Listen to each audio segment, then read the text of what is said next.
Messieurs, bonsoir. Dans les titres, ce jeudi, grand dialogue national, histoire d'un arbre à palabres.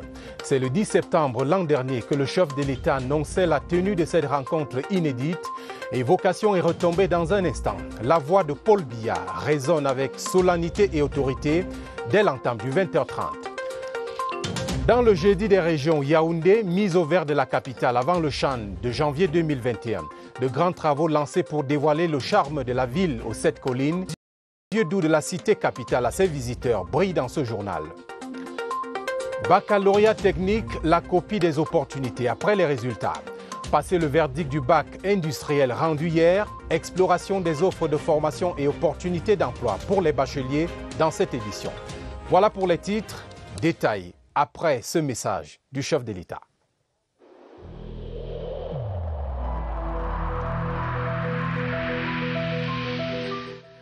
Il est essentiel que les mesures qui ont été indiquées soient absolument respectées par chacun de nous.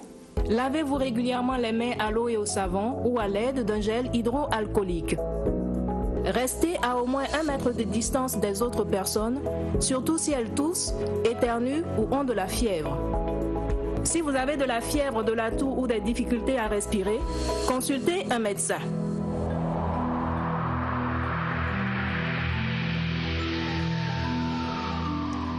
Le 10 septembre 2019, à pareille heure, le chef de l'État s'était déjà adressé à la nation, coupant court à toutes les supputations.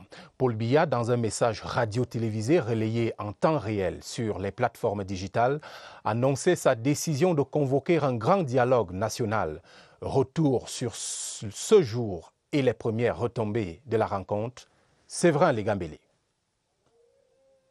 28 ans après la tripartite de 1991 qui mit fin à 8 mois d'opération Ville morte initiée par la société civile, le président Paul Biya a abattu une autre carte dans le processus de résolution de la crise dans le nord-ouest et le sud-ouest, dont le champ des débats était bien circonscrit. Il a annoncé des débats sur des questions d'intérêt national, au rang desquels l'unité nationale, l'intégration, le vivre ensemble et, par extension, le bilinguisme, la diversité culturelle, la cohésion sociale, le système éducatif et judiciaire, la décentralisation et le développement local. Le discours présidentiel du 10 septembre 2019 est assez dense. Il fixe le cap, en même temps, il définit les modalités et les contours de cette concertation dont la tenue avait été saluée par l'ensemble de l'opinion publique locale et internationale, notamment par le secrétaire général de l'ONU, Antonio Guterres, qui encourageait le gouvernement camerounais à veiller à ce que le processus soit inclusif et qu'il réponde aux défis auxquels le pays est confronté. La parole donnée du président de la République s'est ensuite traduite dans les faits par l'organisation du Grand Dialogue national, dont les résultats sont, entre autres, le processus de reconstruction du Nord-Ouest et du Sud-Ouest. Au décompte final, des gains de la vaste consultation nationale annoncée par le chef de l'État le 10 septembre 2019, on identifie des éléments de preuve de la volonté du gouvernement à mettre fin à une crise qui a pris des proportions inquiétantes. Et dans ce message, vous vous en souvenez, le président de la République invitait la communauté nationale à apprécier les efforts du gouvernement pour résoudre la crise dans le nord-ouest et le sud-ouest. Réécoutons Paul Biya dans un extrait de son adresse sélectionné par Séverin Legambélé. Je voudrais solennellement réitérer en ce jour cette offre. Ceux qui volontairement déposent les armes et se mettent à la disposition des centres de DDR n'ont rien à craindre. Leurs camarades qui s'y trouvent déjà peuvent en témoigner. Le dialogue dont il est question concernera principalement la situation dans les régions du nord-ouest et du sud-ouest. Mais il est évident qu'en cela même qu'il touchera à des questions d'intérêt national, il ne saurait intéresser uniquement les populations de ces deux régions. Il aura donc vocation à réunir sans exclusive les filles et les fils de notre cher et beau pays, le Cameroun, autour de valeurs qui nous sont chères: la paix, la sécurité, la concorde nationale et le progrès. Une initiative qui se fera l'écho des résolutions du Grand Dialogue, c'est bien cette plateforme des sénateurs, députés et maires RDPC du Nord-Ouest. L'initiative de l'élu du peuple Njingou Moussa veut mobiliser pour la paix, la sécurité et le développement de la région. Augustin Guizana. C'est une plateforme de collaboration entre l'URDPC du Nord-Ouest qui repose sur 16 points arrêtés lors de la première rencontre à Bamenda, initiée par le député Ndjingu Moussa. De l'avis de l'initiateur, la crise sociopolitique a un effet dévastateur que seule une synergie d'action peut renverser dans cette partie du Cameroun. C'est pour relever un certain nombre de défis, notamment la rentrée scolaire d'octobre 2020, la reconstruction annoncée de la région, l'accompagnement des personnes déplacées, la maturation des projets de développement. Une stratégie par laquelle on doit suivre pour que la paix règne dans cette région. Considérant les efforts multidimensionnels du chef de l'État Paul Biya dans la recherche de la paix dans les régions du Nord-Ouest et du Sud-Ouest et de l'extrême Nord où des bandes des armées sèment terreur et désolation, maires, députés et sénateurs RDPC du Nord-Ouest affirment leur attachement indéfectible au président national de leur parti et président de la République pour l'engagement total dans la protection de l'intégrité territoriale du Cameroun. L'URDPC dans le Nord-Ouest, à travers ses élus, promet de sensibiliser la masse sur la nécessité du vivre ensemble dans un Cameroun un et indivisible. À l'immeuble Étoile, le Premier ministre, chef du gouvernement, a reçu en audience hier, mercredi, Éric Duval, un des plus importants promoteurs immobiliers français. Joseph Dion-Gouté et l'industriel ont parlé des opportunités d'investissement qu'offre le Cameroun. Laurentine Bekono. Nouveaux investissements français, destination Yaoundé et Douala au Cameroun. Nous avons évoqué les investissements de mon groupe dans différents domaines. D'abord les domaines de l'immobilier, dans l'immobilier commercial, dans l'immobilier entreprise et dans l'hôtellerie, puisque nous avons prévu des investissements à Yaoundé et à Douala. Au terme de l'audience que le Premier ministre chef du gouvernement Joseph Dion-Gouté lui a accordé ce jeudi au nom du chef de l'État Paul Biya, l'entrepreneur français a fait état de son intérêt pour la microfinance afin de consolider sa présence au Cameroun. Nous avons prévu de nous développer dans les axes de microfinance et d'assurance sur le pays. Nous sommes déjà présents au Cameroun avec notre filiale de fondation spéciale et de forage d'eau sur l'ensemble du pays qui s'appelle FFA. Né le 6 avril 1959 à Rennes, en France, Éric Duval est le fondateur du groupe Duval qu'il a créé en 1994 après avoir travaillé dans l'entreprise familiale. Aujourd'hui, le groupe Duval occupe des positions fortes dans chacune de ses activités rassemblées autour de 4 pôles. L'immobilier, l'exploitation, l'innovation, la microfinance et l'assurance à l'international. Depuis hier mercredi, c'est la fête pour les admis au baccalauréat technique industriel. À ce stade, il est courant de s'interroger sur l'avenir immédiat. Eh bien, le contexte camerounais permet de poursuivre des études supérieures ou même de travailler tout de suite. Voici les options déroulées dans ce reportage de Sidoine Manka. Un florilège d'opportunités s'ouvre aux bacheliers de l'enseignement technique industriel. Le sésame une fois en poche, ils ont le choix sur une diversité d'offres bien éludées par le ministère de l'enseignement supérieur. Il y a les établissements d'enseignement supérieur qui sont ouverts à eux, généralement par concours. Il y a les UIT qui existent au Cameroun. Il y a les facultés de sciences qui offrent même des programmes aussi en technologie. Il y a les écoles polytechniques qui existent dans presque toutes les universités du Cameroun. La faculté de mines et industrie pétrolière qui est à Kailé. Nous avons l'école de géologie et exploitation minière qui est à Meganga. L'offre s'est diversifiée au fil du temps pour multiplier les opportunités d'emploi. L'Institut africain des sciences mathématiques de Limbé est l'une des dernières innovations. Ces écoles forment des techniciens supérieurs et ingénieurs prêts à l'emploi. Les instituts privés d'enseignement supérieur proposent eux aussi des formations professionnelles diplômantes, les BTS et Higher National Diploma. La toile complète les offres via la plateforme de l'Observatoire national des métiers. On a une plateforme qui a recensé toutes les offres d'emploi disponibles au Cameroun et dans la sous-région Afrique centrale. Il suffit que ces jeunes se connectent à la plateforme de l'OMDES, omdes.org ou omdes.cm. Ils vont dans la rubrique métier. Ils auront offre d'emploi, ils cliquent dessus, ils auront le listing de tout ce qu'on a comme offre d'emploi. Le baccalauréat technique est une aubaine, un bon parchemin qui ouvre les portes à un succès académique et professionnel. Absolument, et les résultats du baccalauréat industriel ouvrent effectivement des perspectives aux lauréats. Par exemple, l'auto-emploi soutenu, comme vous le verrez, par des formations complètes, cas pratique au lycée technique de Nkolbison ici à Yaoundé, où une vingtaine d'élèves ont développé des micro-projets pour se prendre en charge, se prendre en main immédiatement après l'obtention du baccalauréat. Franck Evina. Baccalauréat F8 en poche, Patrick peut explorer les pistes de l'auto-emploi. Ici au Cameroun, on importe les colorants biomédicaux à l'extérieur du pays pour faire la réalisation des tests tels que le VIH, l'hépatite. Donc maintenant, avec mon projet, moi je vais fabriquer ces colorants ici au Cameroun. Un projet né et mûri ici, au lycée technique de Nkolbison. Moi je suis orphelin de père et de mère, je n'ai pas de parents. Le lycée s'est proposé de m'accompagner dans mon projet. Là j'ai la possibilité de m'exprimer dans le monde professionnel. Se prendre en main, après l'obtention d'un baccalauréat industriel, une vingtaine de micro-entreprises sont en gestation dans cet établissement. Nous avons des parfums que nous avons développés ici. Les parfums? Les parfums. C'est déjà une industrie. Nous avons des gels, des solutions hydroalcooliques, les appareils qui désinfectent automatiquement. Nous avons par exemple les couveuses que nous avons développées ici. Les enfants peuvent se mettre à leur propre compte. Une pléthore d'opportunités, fruit d'une formation complète. Il y a une formation technique qui a d'abord son volet théorique et il y a maintenant des cours pratiques. Nos apprenants vont en stage et ils obtiennent une note qui compte dans la formation. De quoi stimuler le goût de l'entrepreneuriat chez les apprenants.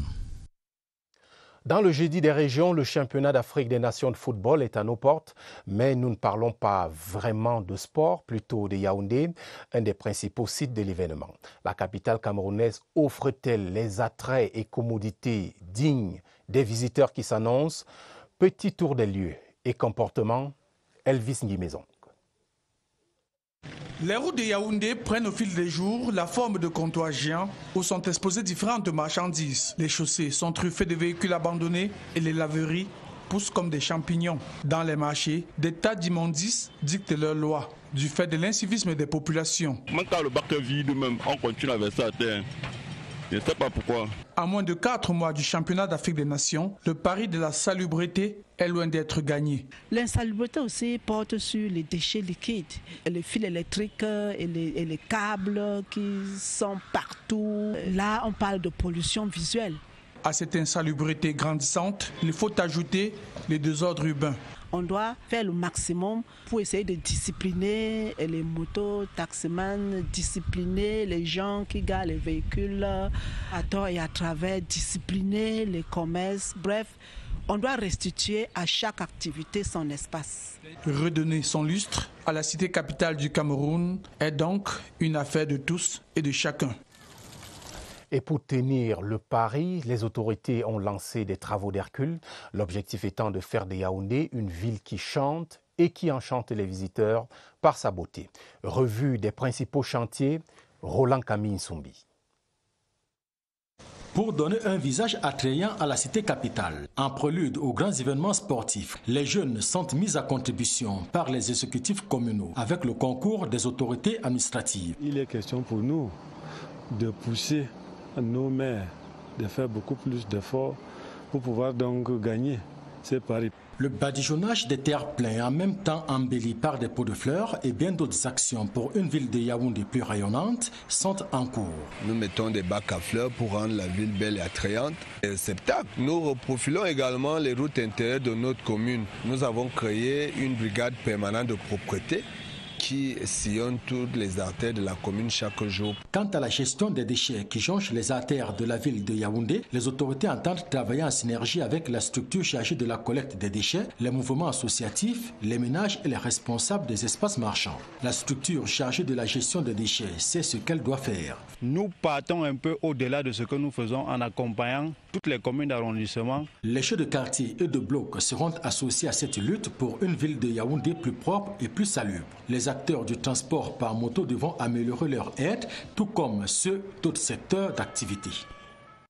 Et puisque la plupart de ces travaux sont préparatoires à la Coupe d'Afrique des Nations Total Cameroun 2020, je signale que cette compétition se tiendra du 16 janvier au 7 février 2021 au Cameroun. Donc, c'est une information de dernière minute à l'issue du comité exécutif de la CAF tenu ce jour même. Dans la région de l'Ouest, l'élection de conseillers régionaux fera sensation. 3 partis occupent l'espace politique là-bas, le RDPC, l'UDC et l'UMS. Autant le parti au pouvoir a la faveur des pronostics dans le département du Honkam face à l'Union des mouvements socialistes, autant il ne marchera pas en territoire conquis dans le département du Noun, historiquement tourné vers l'Union démocratique du Cameroun. André Aristide Combat. Les élections régionales dans la région de l'Ouest mettront le RDPC à l'épreuve dans le département du Noun, où l'UDC contrôle 6 des 9 communes, parmi lesquelles celle de Fumban, la plus convoitée, avec 41 conseillers municipaux. Mais cela n'émousse pas l'ardeur du parti du flambeau.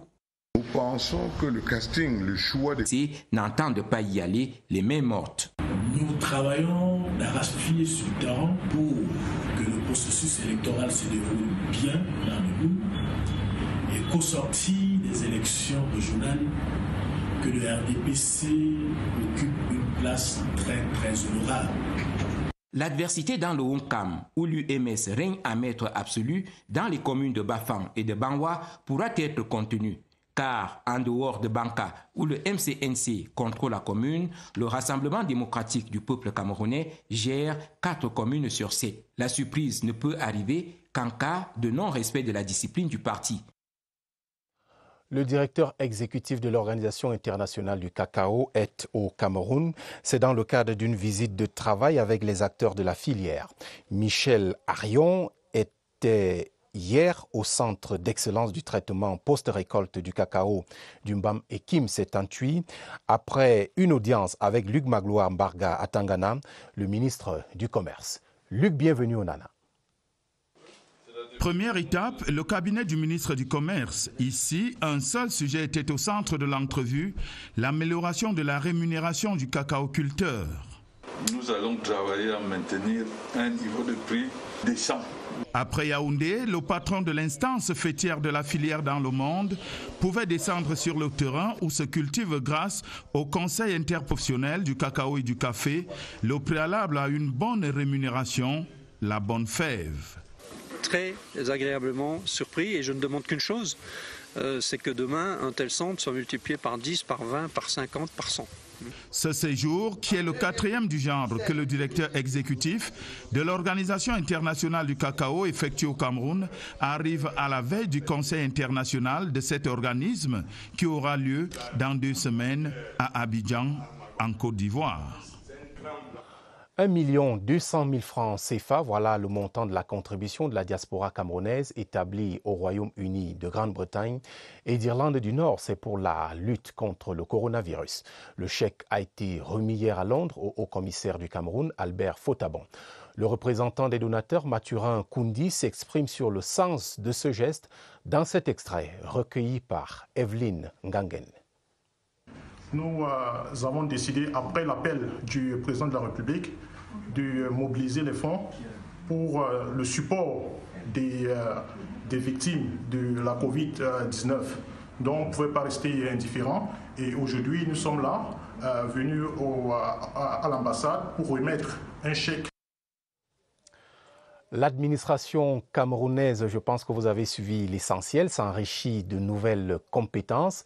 85 responsables appartenant à diverses institutions ont reçu ce jeudi des diplômes de master en management délivrés par l'Institut supérieur de management public. Joseph Lé, le ministre de la fonction publique et de la réforme administrative, présidait la cérémonie. Victor Lema. Ils sont désormais investis du grade de manager, les 85 lauréats bénéficiaires du diplôme de master en management public. 2 années ont suffi pour outiller ces auditeurs, pour la plupart responsables de différentes administrations publiques, aux meilleures pratiques managériales. La 2e cuvée consolide le sentiment de satisfaction des pouvoirs publics. C'est l'occasion que vous m'offrez pour lancer une fois encore un appel aux différentes administrations pour qu'elles nous envoient leur au cadre. Le coût de formation d'un cadre à l'étranger, il est 5 voire 10 fois supérieur à ce qu'on est censé payer ici à l'ISMP. L'Institut supérieur de management public fait d'eux, par la même occasion, ses ambassadeurs. Briller par le bon exemple est le dernier devoir à effectuer sur le terrain. On va à l'ISMP pour acquérir des savoirs, des savoir-faire, des savoir-être, des savoir-faire faire. Donc tout ça pour améliorer les performances de l'administration. Disons qu'en fait, je vais d'abord capitaliser les fruits de mon rapport interventionnel que j'ai eu à faire sur l'analyse efficacité de la mercuriale au Cameroun. La promotion unie dans la diversité entend travailler à offrir un service de qualité et de proximité aux Camerounais.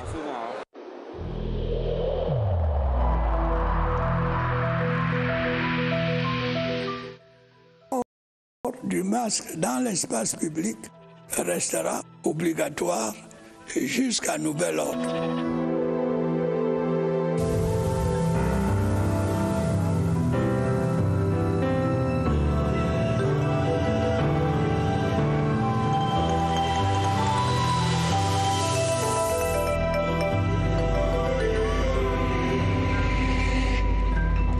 Ce message et ce geste barrière, vous l'aurez compris, nous allons parler maintenant de la lutte contre le coronavirus. Les chiffres sont toujours préoccupants, plus de 20 000 cas confirmés, dont 742 actifs. Des chiffres révélés par le docteur Georges Etundimbala, c'était au cours du point de presse quotidien ce jeudi. Retrouvons au centre des opérations des urgences de santé publique ici à Yaoundé, Évariste Yenga. Évariste, bonsoir, vous êtes en direct. Évariste, bonsoir. Vous êtes en direct. Bonsoir Romuald, les chiffres il y en a et petite précision, les cas confirmés, le Cameroun a franchi la barre de 20 000 pour se stabiliser à 20 009 cas confirmés positifs, les rémissions 18 837, ce qui fait une différence de 757 correspondant aux cas actifs. Les décès, il y en a 415. Le taux de guérison est de 94,12%. Désormais, 81 patients sont hospitalisés avec 2 placés sous oxygénothérapie. Voilà l'essentiel qu'on pouvait retenir des chiffres de ce soir qui marquent une maîtrise de la pandémie, mais en même temps une possibilité d'une reprise, a dit le docteur Etundimbala, Alain Georges, qui donnait le point de presse de ce soir. Ce soir, justement, on revient en fait sur le numéro vert, le 1510 et sa décentralisation. Et pour cela, nous avons un guide ce soir, c'est le docteur Ngacho Modeste. Il est médecin de santé publique et c'est le chef de l'unité veille ici au centre des opérations des urgences de santé publique. Bonsoir docteur. Bonsoir. La décentralisation du 1510, le numéro vert, qu'est-ce que cela renvoie? À quoi cela renvoie? Hier, quand vous appeliez le 1510, tous les appels venant de par le Cameroun étaient reçus ici au centre des opérations des urgences de santé publique, dans ce call center. Ouais.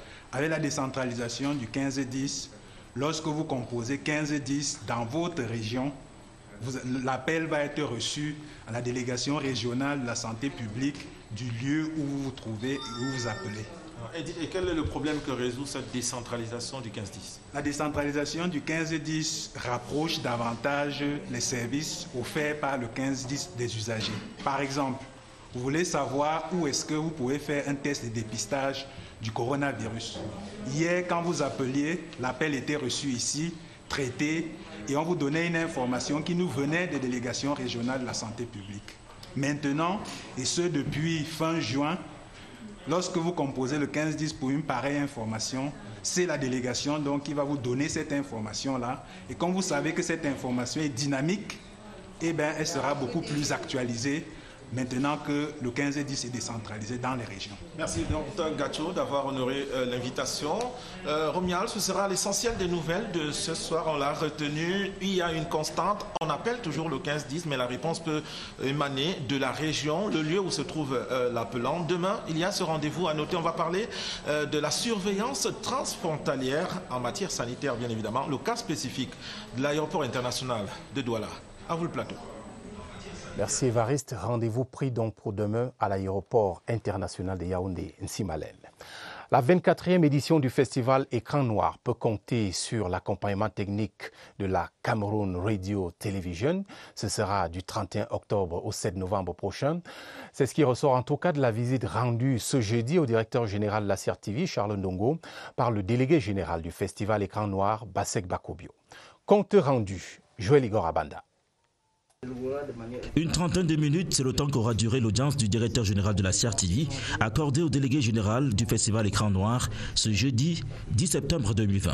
Il ressort de cette rencontre que la Cameroun Radio-Télévision accompagnera sur le plan technique la 24e édition des Écrans Noirs du 31 octobre au 7 novembre 2020. Nous allons exploiter toutes les opportunités de la convention que nous avons avec la CRTV. Le festival se fera en présentiel pour les Camerounais et en virtuel pour les internationaux, les étrangers, les gens hors du Cameroun. Le directeur général de la CRTV annonce des réunions de préparation en vue de mieux organiser le dit festival. La CRTV et le festival Écran Noir sont liés par un partenariat de 3 ans. Nous avons besoin de la CRTV sur le plan technique pour que toutes nos conférences, tous nos colloques, tout le marché du film soit diffusé et repris au niveau international. Le délégué général du festival Écran Noir, Basek Bakobio, compte ainsi mettre à la disposition de la Cameroun Radio-Télévision des films africains et camerounais de qualité pour diffusion. L'argent se rapproche des populations de la Mofo-Akonon. Dans le centre, l'établissement de microfinance Vision Finance ouvre une nouvelle agence dans la ville de Mbankomo. La cérémonie d'inauguration était présidée hier par le sous-préfet de la localité. Marie-Madeleine Inouga. Edson pour Vision Finance SA, 5 agences à Yaoundé-Douala, 2 guichets automatiques aux aéroports, ceci à moins de 2 ans d'existence. Aqua, Messamendongo, marché central Yaoundé, monté en rouge et voici Mbankomo. Le top management de Vision Finance SA remplit ainsi l'une des missions qu'il s'est assignée, à savoir contribuer à l'inclusion financière de toutes les couches sociales. Je suis à l'attente d'ouvrir mon compte avec toutes mes mamans, mes soeurs. J'étais même ici à l'agence, le gars m'a accueilli très bien. On peut me donner une carte que je peux aller n'importe où avec ma petite pension dans la poche. On nous a ouvert un truc très bien. À ce jour, près de 10 000 comptes bancaires ouverts et la microfinance, par la voix de sa directrice générale, entend ne pas s'arrêter en si bon chemin. Mbankomo est une localité où on brasse les petits métiers, les entreprises également industrielles qui s'implantent. Et notre objectif, c'est d'abord de sensibiliser cette population sur la bancarisation et les encadrer pour davantage développer leur communauté. Le sous-préfet de l'arrondissement de Mbankomo a loué les efforts de ces natifs de la Mefou et Akono, le PCA de Vision Finance SA, Jean-Pierre Amboubelinga, qui met du sien pour la construction de l'édifice appelé Cameroun. Ce digne fils a toujours répondu présent.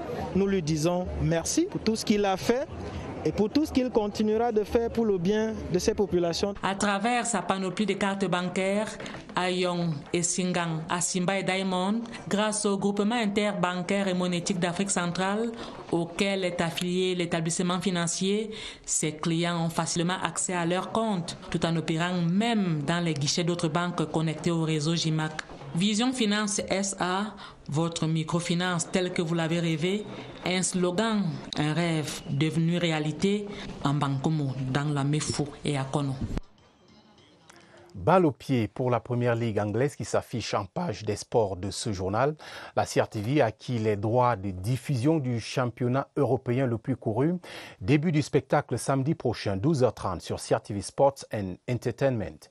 Le directeur général de l'office, Charles Ndongo, a donné les raisons de ce choix à Germain-Noël Essengé. Reportage. La CRTV joue pour le spectacle, du bon, de la qualité, du suspense, du talent.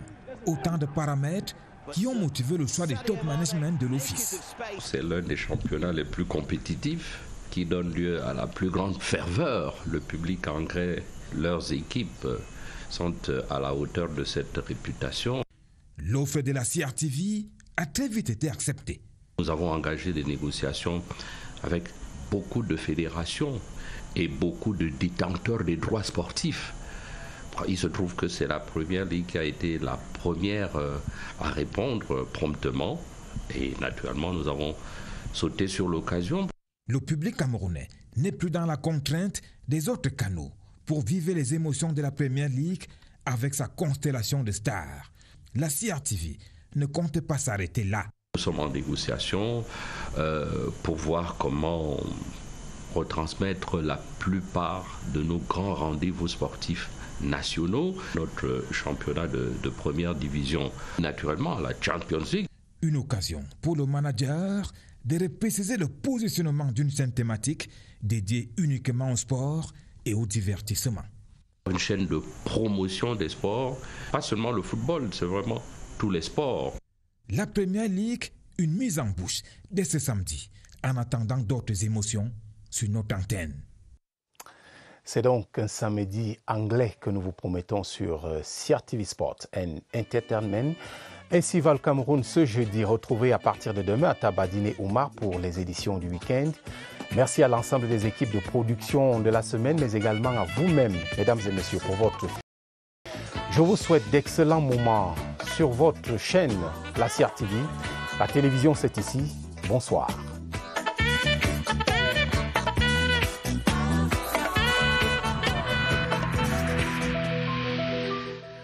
Évitons de stigmatiser ceux qui sont atteints par la maladie.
CRTV News, ici, toute l'info.